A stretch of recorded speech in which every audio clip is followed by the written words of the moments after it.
खतरनाक में बदल सकता है। लेकिन क्या वाकई आप कुछ कर सकते हैं ताकि जिंदा बच सकें?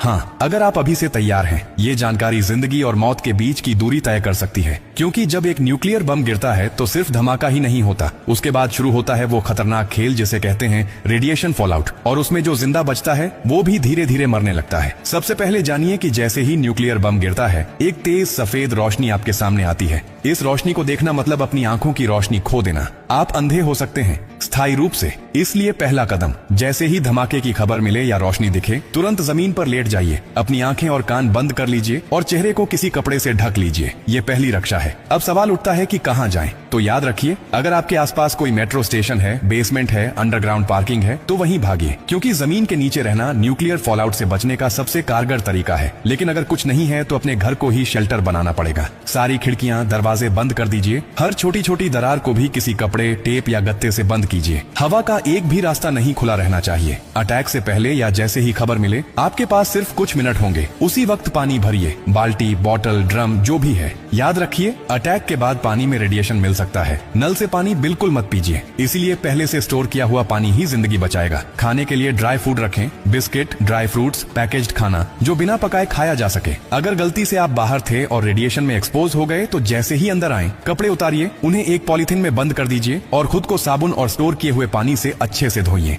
याद रहे, नल का पानी नहीं, सिर्फ स्टोर किया हुआ पानी इस्तेमाल करना है। न्यूक्लियर ब्लास्ट के बाद सबसे खतरनाक समय होता है पहला 24 घंटा। इस दौरान बाहर जाना मतलब मौत को बुलावा देना। इसीलिए 24 घंटे अपने शेल्टर से बाहर बिल्कुल मत निकलिए। अगर सरकार की तरफ से संपर्क हो जाए तो निर्देशों का पालन कीजिए, लेकिन अगर कोई सूचना नहीं मिले तो कम से कम 72 घंटे तक बाहर मत निकलिए। 3 दिन, सिर्फ 3 दिन अगर आपने सही तरीके से बिता लिए तो जान बच सकती है। और हाँ, टेक्नोलॉजी की भी तैयारी कर लीजिए। न्यूक्लियर अटैक के बाद एक इलेक्ट्रोमैग्नेटिक पल्स EMP उठती है, जो आपके मोबाइल, लैपटॉप, इलेक्ट्रॉनिक चीजें सब खराब कर सकती है। इसलिए एक पुराना एंड्रॉइड फोन, एक पावर बैंक और एक वॉकी टॉकी को एल्यूमिनियम फॉइल में लपेटकर किसी स्टील बॉक्स में रखें। ये आपको बाकी दुनिया से संपर्क में रखेगा। सबसे जरूरी बात, घबराइए मत, पैनिक नहीं करना है। हर फैसला सोच समझ कर लीजिए, क्योंकि न्यूक्लियर अटैक एक टाइम गेम है। जो जितना शांत रहेगा, उसकी जान बचने के चांस उतने ही ज्यादा होंगे। और याद रखिए, ये जानकारी सिर्फ आपके लिए नहीं, बल्कि आपके परिवार, दोस्तों, पड़ोसियों और पूरे समाज के लिए है। क्या आप अकेले सुरक्षित रहना चाहते हैं? नहीं ना? तो इस जानकारी को हर उस इंसान तक पहुंचाइए